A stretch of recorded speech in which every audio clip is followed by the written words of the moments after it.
Hello बच्चों, आज जो हम करने वाले हैं, आज हमारी यूट्यूब की क्लास है उसकी दूसरी क्लास है। और आज हम इसमें कवर करने वाले हैं प्लाज्मा मेम्ब्रेन और cell membrane through the NCERT.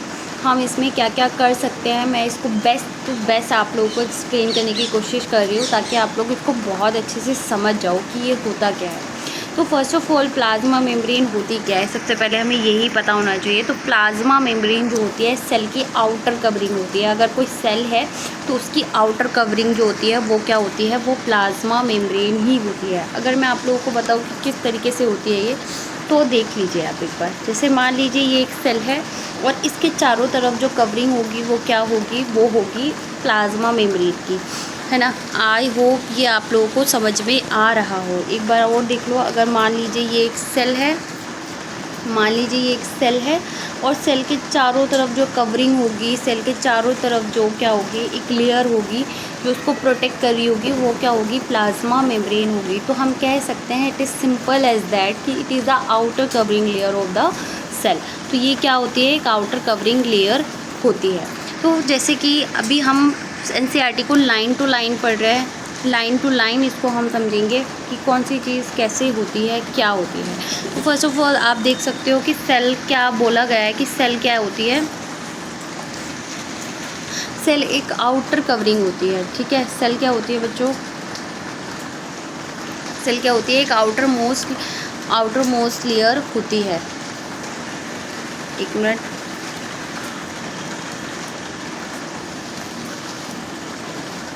Cell क्या होती है, एक बार मैं इसको थोड़ा सा जूम कर लेती हूँ ताकि कोई प्रॉब्लम ना हो, ठीक है।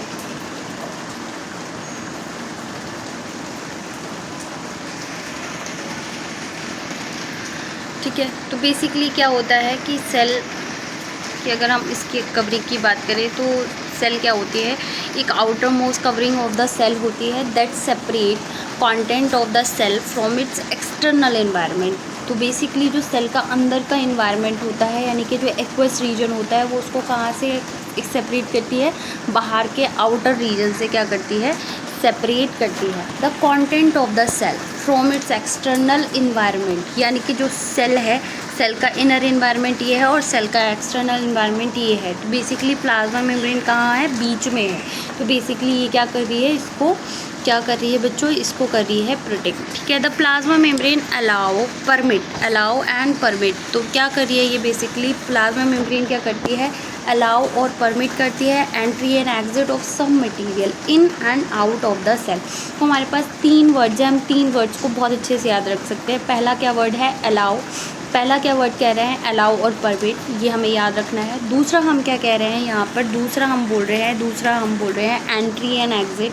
अलाउ और permit, entry and exit, in and out, यानी कि in and out of the cell भी क्या कर रहा है, ध्यान रख रहा है। It was also prevent the movement of the some other material. Basically कुछ ऐसे मटीरियल्स भी है जो इसको क्या करते हैं, जो इसको ये प्रिवेंट करती है, जिसको ये नहीं अंदर आने देती, जो हार्मफुल होते हैं सेल के अंदर के लिए, ठीक है।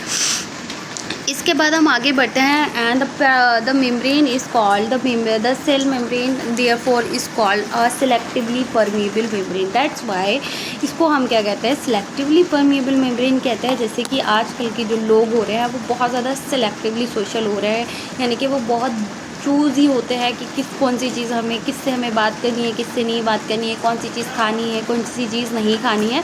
तो वही सेम एज रूल क्या है, प्लाज्मा मेम्ब्रेन ने सेल के लिए भी सेट कर रखा है कि भाई मैं तो सिलेक्टिवली परमिएबल हूँ, मैं बहुत कम लोगों को अंदर आने दूँगी, बहुत कम लोगों को एग्जिट करूँगी, बहुत कम लोगों को एंट्री आने दूँगी, ठीक है। तो यहाँ तक आई होप सारी चीज़ें क्लियर हो गई होगी। How does the movement of cell of substance take place into the cell, how do substance move out of the cell। अब कह रहे हैं कि ये जो मूवमेंट हो रही है ये किसके थ्रू हो रही है, ये क्या है। तो अब इसके थ्रू हम क्या करने वाले हैं, इसमें हम बहुत सारे मूवमेंट के बारे में पढ़ेंगे कि कौन कौन से मूवमेंट होते हैं सेल किस तरीके से, सेल के अंदर अगर कोई चीज़ आ रही है और सेल अलाउ भी कर रही है उसको, तो वो किस तरीके से आ रही है, वो कौन से मूवमेंट है जिसके थ्रू सेल क्या हो रही है, अंदर आ पा रही है, ठीक है। इसके बाद हमारे पास है some substance like carbon dioxide oxygen can move across the cell membrane. तो बेसिकली इन्होंने एग्जाम्पल भी दे दिया है कि कौन से सब्सटेंस की बात कर रहे हैं। हम CO2 और ऑक्सीजन की बात कर रहे हैं, ठीक है। हम किसकी बात कर रहे हैं? हम CO2 की, हम कार्बन डाइऑक्साइड की बात कर रहे हैं। By a process of called the diffusion. तो बेसिकली डिफ्यूज़न क्या होता है? जहाँ पे हम कहते हैं कि सब्सटेंस मूव करते हैं higher concentration to lower concentration, ठीक है। Is that clear? जहाँ पे क्या होते हैं, हायर कॉन्सेंट्रेशन होती है, यानी कि पदार्थ की जहाँ हाई से ज़्यादा मात्रा होती है वहाँ से किसकी तरफ आता है? कम की तरफ आता है, ठीक है। इसको हम क्या कहते हैं? डिफ्यूज़न कहते हैं। The process diffusion is earliest chapter, आपने पहले भी पढ़ रखा है। ये एक स्पॉन्टेनियस मूवमेंट है of a substance from a region of higher concentration to region of where it's lower concentration.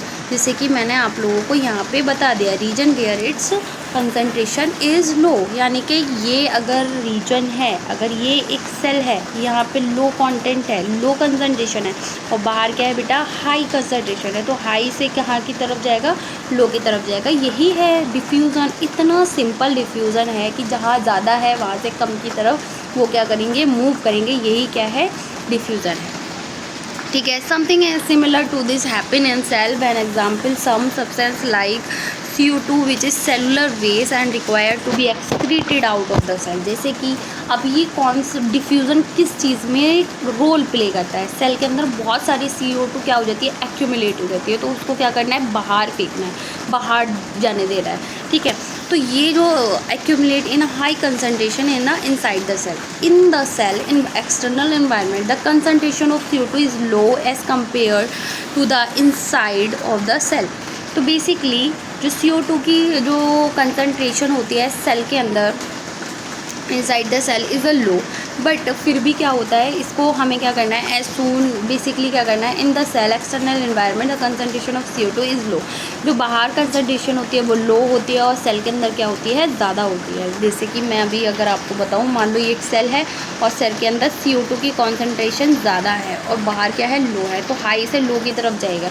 No matter की कंसंट्रेशन कहाँ ज़्यादा है, सेल के अंदर ज़्यादा है, सेल के बाहर ज़्यादा है, बट डिफ्यूज़न का लॉ हमें फॉलो करना है कि जहाँ चीज़ ज़्यादा होगी वहाँ से लोअर साइड में ये सारी चीज़ें जाने वाली है, ठीक है। CO2 move out of the cell from region high concentration to region of low concentration outside the cell by the process of diffusion. क्या यहाँ तक सारी चीज़ें सबको क्लियर हो गई हैं?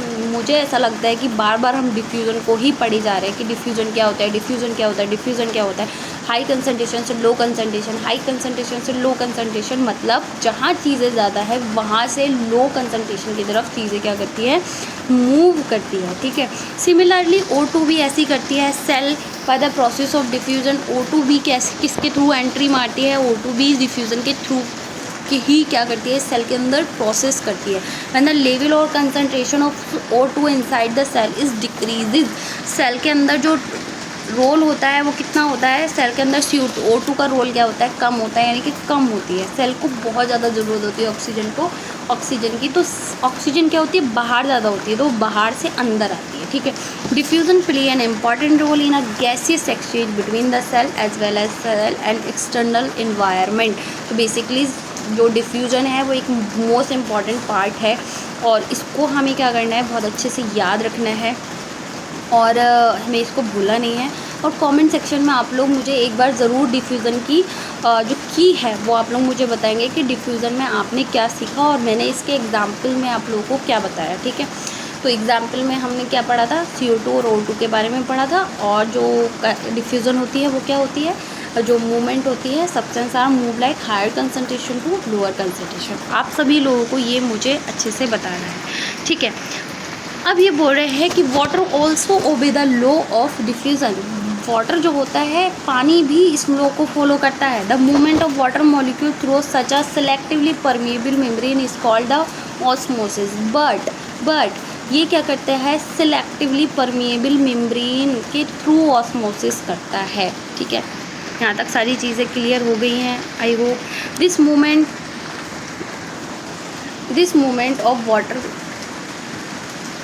movement of water across the plasma membrane is also affected by the amount of substance dissolved in water. Basically जो movement of water होती है across the membrane is also affected by the amount substance dissolved in water. उसी से ही ये matter करता है। ठीक है। इसके बाद हम यहाँ पे थोड़ा सा इंपॉर्टेंट नहीं है इतना, तो osmosis is a net diffusion of water across selectively permeable toward the higher solute concentration. ये हमें अभी समझ में आएगा जब तक हम इसके सॉल्वेंट और सॉल्यूशन के बारे में यहाँ पे हम ये चीज़ें नहीं पढ़ेंगे, ठीक है। अब ये जो यहाँ पे इस पैराग्राफ में जो भी चीज़ें दी गई है, इस पैराग्राफ में जो भी हम यहाँ पे जो भी दिया गया है, इस पूरे पैराग्राफ, ये पूरा पैराग्राफ कब समझ में आएगा, जब हम यहाँ पे सारी चीज़ें देख लेंगे, ठीक है। अब जल्दी से आप सॉल्यूशंस पे आ जाइए कि सॉल्यूशंस क्या होता है, ठीक है। One of the what will happen if we put an animal cell और a plant cell into a solution of sugar और सॉल्ट इन वाटर, है ना। तो कह रहे हैं कि अगर हम क्या होगा अगर हम वाटर में सॉल्ट और शुगर डाल दें और उसमें हम अपनी प्लांट सेल भी पुट कर दें, तो क्या क्या डिफरेंस हमें देखने को मिलेंगे, प्लांट सेल में अलग और एनिमल सेल्स में अलग, क्या क्या दिखने वाला है हमें, ठीक है। तो one of the following 3 things could happen, यानी कि 3 इसमें चीज़ें हो रही है। तो पहला हम क्या देखने वाले हैं, पहला है, बहुत ध्यान से समझेंगे बच्चों, अगर एक बार में आपको समझ में आ गया तो पूरे एग्ज़ाम के लिए आप लोगों के लिए क्या हो जाएगी, छुट्टी हो जाएगी, आपको फिर ज़रूरत ही नहीं पड़ेगी, ठीक है। If the medium surrounding the cell has a higher water concentration, जल्दी से डिफ्यूज़न का लॉ लगा दो, यानी कि जो सेल के बाहर का कंसंट्रेशन है वो क्या है बच्चों, सेल के बाहर का जो कंसंट्रेशन है वो क्या है, हायर कंसंट्रेशन है, किसमें, वाटर की कंसंट्रेशन बाहर ज़्यादा है, यानी कि डिफ्यूज़न का लॉ क्या कहता है, वाटर बाहर ज़्यादा से अंदर की तरफ आएगा। देन द सेल मीनिंग, यानी कि सेल से ज़्यादा, यानी कि अगर हम कह रहे हैं कि वाटर के बाहर की जो कंसंट्रेशन है सेल के वो क्या है, हाई है, लेकिन तो फिर ऑब्वियसली सेल के अंदर क्या होगी, कम ही होगी, है ना। जब सेल के बाहर ज़्यादा है तो कम होगी, किसी एक साइड तो कम होगी ही ना, तो सेल के बाहर क्या है, ज़्यादा है, सेल के अंदर कम है। That the outside solution is very dilute, यानी कि जो बहुत बाहर का सॉल्यूशन है डाइल्यूट है, पतला है, यानी कि बहुत ज़्यादा। The cell will gain water by osmosis, ये जो सेल क्या करेगी, गेन कर लेगी वाटर को, किसके थ्रू, ऑस्मोसिस के थ्रू। Such a solution is known as hypotonic solution, ऐसे सॉल्यूशन को हम हाइपोटोनिक सॉल्यूशन कहते हैं, यानी कि कैसे सॉल्यूशन को हाइपोटोनिक सॉल्यूशन कहते हैं, जो सेल के बाहर क्या हो, कंसंट्रेशन हाई हो, किसकी, वाटर की, सेल के अंदर किसकी कंसंट्रेशन हो, कम हो, वाटर की, ठीक है। बाहर ज़्यादा है वाटर की कंसंट्रेशन, अंदर कम है, तो ऐसे में वाटर क्या करेगा, डिफ्यूज़न, यानी कि वाटर किसका लॉ वे फॉलो करता है, डिफ्यूज़न वाला, लेकिन वाटर के लिए हम कौन सा यूज़ करते हैं वर्ड, हम यूज़ करते हैं ऑस्मोसिस, ठीक है, ऑस्मोसिस हम यूज़ करते हैं। वो उतनी सेम चीज़ें हैं, वाटर हाई कंसंट्रेशन से लोअर कंसंट्रेशन की तरफ मूव कर जाएगा, इसी को ही हम क्या कहते हैं, हाइपोटोनिक सॉल्यूशन कहते हैं।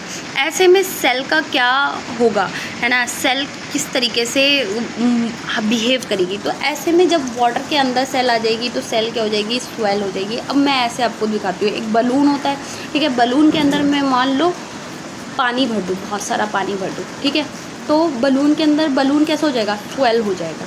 ठीक उसी तरीके से सेल भी क्या हो जाएगी, फूल जाएगी, ठीक है, ठीक है। अब प्लांट और एनिमल सेल में देख लेते हैं कि अगर यही चीज़ प्लांट में होगी और एनिमल में होगी तो क्या डिफरेंस रहेगा, ठीक है। प्लांट में होगी तो सेल क्या हो जाएगी, सिर्फ स्वेल हो जाएगी, बस्ट नहीं होगी, लेकिन एनिमल सेल में ये क्या हो जाएगी, बस्ट हो जाएगी, ठीक है। इसका रीज़न आप लोग मुझे बताएंगे कि क्या होगा, और नहीं पता होगा तो मैं नेक्स्ट लेक्चर में आप लोगों को बताऊँगी, ठीक है। तो water molecule are free to pass across the cell membrane in both direction, but more water will come into the cell then will leave. The net result is the water enter the cell. जो net result है वो क्या है, वो यही है कि cell क्या हो गई है, स्वेल हो गई, ठीक है। हम नेक्स्ट वाले सॉल्यूशन पे आते हैं। नेक्स्ट सॉल्यूशन क्या कह रहा है, if the medium has exactly the same water concentration as well the cell there will be no net movement of water across the cell membrane, such solution is known as isotonic. बहुत ही simple है, यानी कि cell के बाहर भी same है, cell के अंदर भी सेम है। अगर सेल के बाहर ज़्यादा है तो सेल के अंदर भी ज़्यादा है, सेल के अंदर कम है सेल के बाहर भी कम है। कोई मूवमेंट हुई नहीं, कोई मूवमेंट हुई नहीं हुई, ऐसे में कोई ऑस्मोसिस यहाँ पे नहीं दिखेगी, ठीक है। जब कोई ऑस्मोसिस यहाँ पे नहीं है तो इसका मतलब क्या है, सेल का साइज़ क्या है, सेम रहेगा, चाहे वो क्या हो, प्लांट सेल हो चाहे एनिमल सेल हो, दोनों में सेल का साइज़ क्या रहेगा, सेम ही रहेगा। उसके बाद हम आते हैं हमारे वाटर, खैर इसमें हम कहते हैं कि no overall movement water, the cell will stay the same size. तो बेसिकली सेल क्या करेगी, सेल क्या रहेगी, सेम साइज़ में रहेगी, हमने यहाँ तक पढ़ लिया है। इसके बाद हम आते हैं if the medium has a lower concentration of water then the self, यानी कि जो मीडियम हमने लिया है, यानी कि जो सॉल्यूशन लिया है वहाँ पे वाटर की कंसंट्रेशन क्या है, कम है, वाटर की कंसंट्रेशन कम है, और सेल के अंदर क्या होगी, ऑब्वियसली ज़्यादा होगी। तो वाटर बाहर से अंदर से बाहर जाएगा या बाहर से अंदर आएगा, जल्दी बताओ। तो सेल के अंदर से बाहर जाएगा, यानी कि वाटर कहाँ करेगा, बाहर से अंदर से बाहर की ओर मूव करेगा, क्योंकि हमारे ऑस्मोसिस का और डिफ्यूज़न का लॉ क्या कहता है, हायर कंसंट्रेशन से लोअर कंसंट्रेशन की साइड जाते हैं।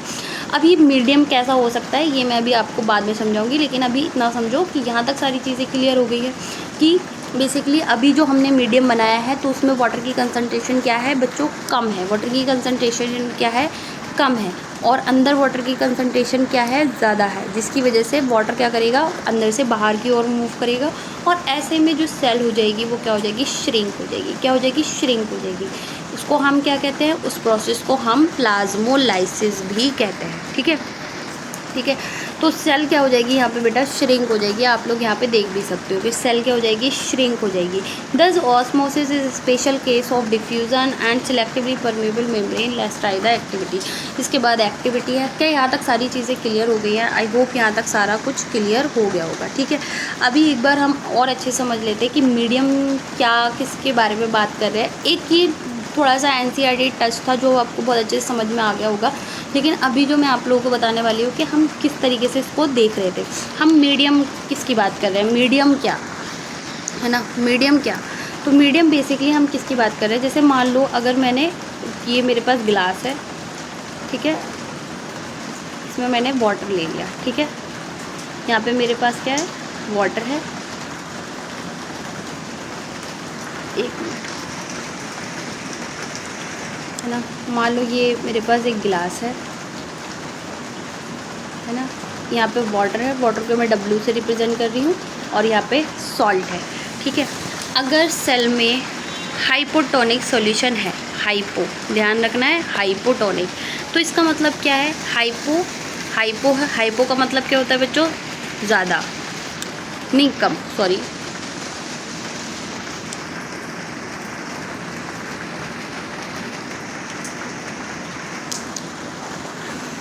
एक मिनट, ठीक है, हाइपो का मतलब क्या होगा, कम होगा, है ना। और टॉनिक मतलब क्या है, टॉनिक मतलब होता है सोल्यूट। क्या होता है बेटा, सोल्यूट होता है। टॉनिक मीन्स क्या होता है, सोल्यूट, यानी कि ऐसा सॉल्यूशन हम यहाँ पे तैयार कर रहे हैं जहाँ पे सोल्यूट की कंसंट्रेशन क्या होती है, कम होती है। सोल्यूट हमेशा हम किसको रखते हैं, जैसे शुगर हो गई, सॉल्ट हो गई, ये हमेशा हमारे क्या होते हैं, सॉल्यूट होता है, और वाटर क्या होता है, हमारा सॉल्वेंट होता है। तो बेसिकली हम हाइपोटोनिक मीडियम बना रहे हैं, तो हाइपो मीन्स कम हो गया, टोनिक मीन्स सोल्यूट, यानी कि ऐसा सॉल्यूशन तैयार किया है जहाँ पे हमने सोल्यूट कम लिया है और वाटर हमारा ज़्यादा होता है। तो हम लोगों ने यहाँ पर भी तो सेम चीज़ ही पढ़ी है ना, आप एक बार देखो ज़रा ध्यान से, हमने यहाँ पे भी तो यही चीज़ पढ़ी है ना कि सेल विल, यहाँ पे भी तो यही कर पढ़ा है ना कि water concentration than the if the medium surrounding the cell has a higher concentration. तो हायर कंसंट्रेशन कैसे हो रही है, सॉल्ट कम है, हमने एक ऐसा मीडियम तैयार किया है ना, हमने एक ऐसा मीडियम तैयार किया है, हमने एक ऐसा मीडियम तैयार किया है जहाँ पे वाटर की कंसंट्रेशन क्या है, ज़्यादा है, और सोल्यूट की कंसंट्रेशन क्या है, कम है। ठीक है, सेम इसी तरीके से अब जब वाटर की कंसंट्रेशन बाहर ज़्यादा है तो अंदर वाटर की कंसंट्रेशन कम होगी, जब बाहर सोल्यूट की कंसंट्रेशन कम है तो बाहर अंदर सोल्यूट की कंसंट्रेशन ज़्यादा होगी। तो बेसिकली हम सोल्यूट के टर्म में इसी चीज़ को अगर हम पढ़ेंगे तो सोल्यूट के टर्म में इसकी डेफिनेशन अलग हो जाएगी। कई बार कंपटीशन में यही पूछा जाता है, अगर हम सोल्यूट के टर्म में देखें तो सोल्यूट के टर्म में पूछा जाता है कई बार कि भाई सेल के अंदर जो होता है सोल्यूट हाई से लो, हाइपोटोनिक में, अगर मैं कहूँ हाइपोटोनिक में वाटर के थ्रू नहीं बल्कि सोल्यूट के थ्रू बताओ आप इसको कि किस तरीके से होगा, तब आप क्या कहोगे। अगर मैं आपसे वाटर के थ्रू कहूँगी तो आप सेम बोलोगे कि मैम वाटर की कंसंट्रेशन बाहर ज़्यादा है अंदर कम है, तो वाटर क्या करेगा, बाहर से अंदर आएगा, तो ये तो हमारी हो गई डिफ्यूज़न। लेकिन यही चीज़ सॉल्यूट के टर्म में क्या हो जाती है, ऑपोजिट हो जाती है।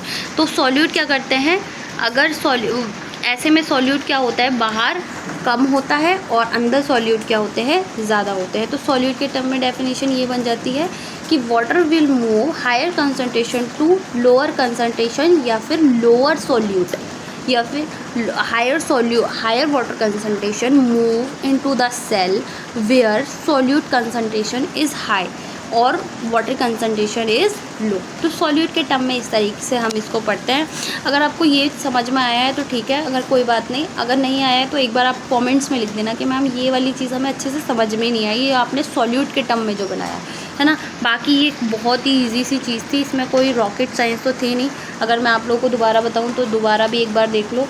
एक बार हमने यहाँ पे सॉल्यूट बनाया है, यहाँ पे हम वाटर बना रहे हैं और यहाँ पे एक सॉल्यूट ले रहे हैं, जैसे हम नींबू पानी बनाते हैं ऐसे समझ लो, है ना। वाटर लिया है तो उसमें हम वाटर ज़्यादा ही लेते हैं और नमक या चीनी जो भी डालते हैं उसमें क्या डालते हैं, हम कम ही ऐड करते हैं। तो ऐसे सॉल्यूशन को हम क्या कहते हैं, हाइपोटोनिक।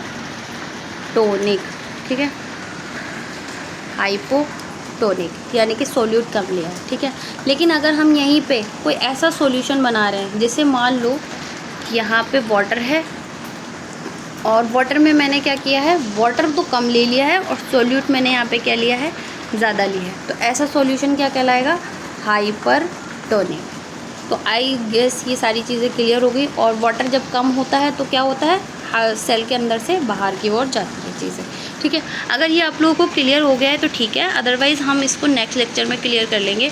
आई होप यहाँ तक सारी चीज़ें क्लियर है। आज के इस लेक्चर में हमने प्लाज्मा मेम्ब्रेन की स्ट्रक्चर, प्लाज्मा मेम्ब्रेन कैसा होता है, कैसी दिखती है, प्लाज्मा मेम्ब्रेन कैसी दिखती है ये हमने नहीं शो किया है क्योंकि हमें एनसीईआरटी में इसमें नहीं दिखाया गया है, ना ही बोला गया है इसको पढ़ने के लिए, क्योंकि वो हायर क्लासेस में हम लोग पढ़ते हैं। लेकिन अभी हम लोगों ने जितनी चीज़ें कवर की हैं, यानी कि क्या होती है, क्या फंक्शन होता है, कैसे काम करती है, क्या क्या एग्जांपल्स है इसके, क्या क्या इसके सॉल्यूशन है ना, हमने सॉल्यूशन सॉल्यूट के टर्म में और वाटर के टर्म में भी हमने इसको अच्छे से क्लियर कर लिया है। ठीक है, इसके बाद हम लोग पढ़ने वाले हैं जो इसका नेक्स्ट टॉपिक है कि सेल वॉल न्यूक्लियस। हम इसके नेक्स्ट उसमें हम न्यूक्लियस पढ़ेंगे। न्यूक्लियस के बाद जो भी हमारी चीज़ें हैं, न्यूक्लियस एक बड़ा टॉपिक हो जाता है, वहाँ पे हम प्रोकैरियोटिक सेल के बारे में भी देखेंगे। न्यूक्लियस क्या क्या काम करता है, क्या क्या कंटेन करता है, न्यूक्लियस का क्या रोल होता है, ये सारी चीज़ें हम नेक्स्ट लेक्चर में कवर करने वाले हैं। आई होप ये लेक्चर आपको बहुत अच्छा लगा होगा क्योंकि सारी चीज़ें इसमें बहुत ईज़िली सॉर्ट आउट हुई हुई है। आप लोगों को एनसीईआरटी लाइन टू लाइन पढ़नी चाहिए और आप लोग अपनी एनसीईआरटी साथ में लेके बैठो। अगर मैं कुछ एक्स्ट्रा बता रही हूँ तो आप लोग अपनी एनसीईआरटी में नोट कर सकते हो। ठीक है, इसके अलावा लेक्चर कैसा लग रहा है, आप लोगों को मज़ा आ रहा है या नहीं आ रहा, और जो भी चीज़ें हैं आप लोग मुझे, जो भी फीडबैक है आप मुझे कमेंट्स में बता सकते हो, या फिर आप ये भी बोल सकते हो अगर आपको बहुत ज़्यादा अच्छा लग रहा है लेक्चर तो आप नेक्स्ट वीडियो कब आएगी मैम, आप नेक्स्ट वीडियो बताइए कब आएगी। और या फिर कोई ऐसा टॉपिक है जो आपको बिल्कुल ही समझ नहीं आ रहा है तो मैं उस टॉपिक पे भी आप लोगों के लिए वीडियो बना दूँगी। ठीक है, बाय बाय, थैंक यू। और आप लोगों को कितना समझ में आया है, कितना नहीं आया, वो भी मुझे एक बार ज़रूर बता दो। Thank you.